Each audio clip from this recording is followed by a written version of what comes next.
and steps taken by the government in regard thereto. Now the Minister.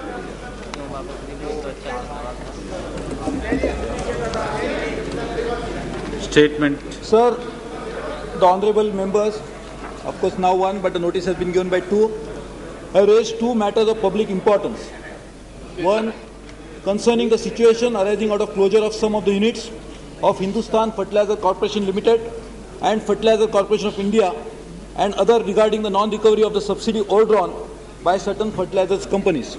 I wish to clarify the position with regard to both the matters as follows.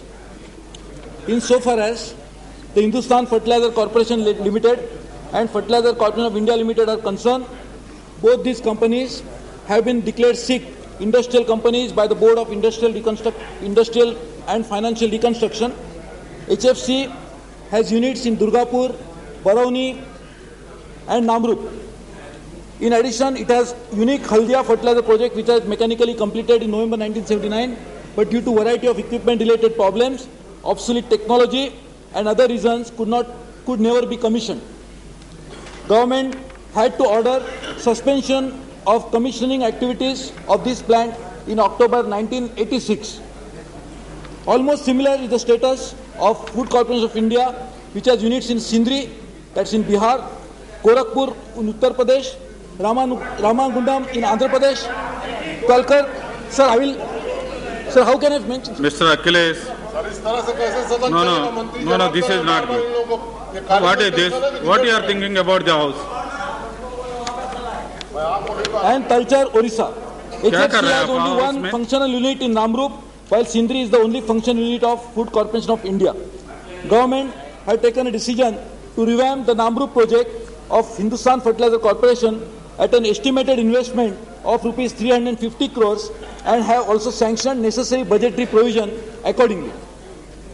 Government has been regularly providing adequate budget for regular renewal of replacement of Sindri unit of Food Corporation of India, which has achieved a record production of over 3 lakh tons this year as a result of this fresh investment made by the government. The Government of India has already decided to hive off Haldia unit of Hindustan Fertilizer Corporation. A decision in respect of the other units of the two companies was, however, deferred. The matter will be placed before the government at an earliest date for a decision. It may also be appropriate to note that CRIPCO's proposal for availing itself of the infrastructure available to Gorakhpur for installing a new plant is also under government's consideration. Government policies with regard to Sikh public sector undertakings have been closely enunciated as that of revival of techno-economically viable units, closure of unviable units, while taking full care of the interests of the workers. Now, I come to the second issue. Understatement of capacity by some of the urea producing unit was first referred to in the report of the Joint Parliamentary Committee on Fertilizer Pricing in August 1992. Thereafter, this matter has been deliberated at various levels in the government. The High Powered Fertilizer Pricing Policy Review Committee, which was headed by Professor Hanumant Rao, has also referred to it in some detail. The Fertilizer Industries Coordination Committee had very recently considered the report of the expert committee constituted by it to examine various aspects of the matter. The Standing Committee of Petroleum and Chemicals had expressed its serious views on the matter and recommended that penal action against the defaulting companies be considered. The question of understatement of capacity has two aspects. One relating to initiating penal action and the other relating to recovery of the excess amount drawn as subsidy. Insofar as the penal action is concerned, it has been decided to refer the matter to the CBI for necessary investigation. Insofar as recovery of the excess amount drawn as subsidy is concerned, it has been decided to constitute a committee headed by Dr. Y.K. Alak with a view to determining the amounts recoverable from the defaulting companies. This quantification was necessary. Its advice will be obtained on the various aspects of the report submitted by the expert committee, which was discussed by the FICC recently.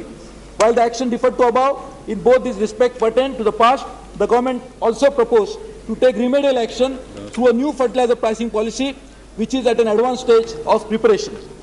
Pending finalization of the new fertilizer pricing policy and the receipt of the report of the said Dr. Alak committee, FICC has been directed to take such corrective measures as would result in minimizing the overdrawal.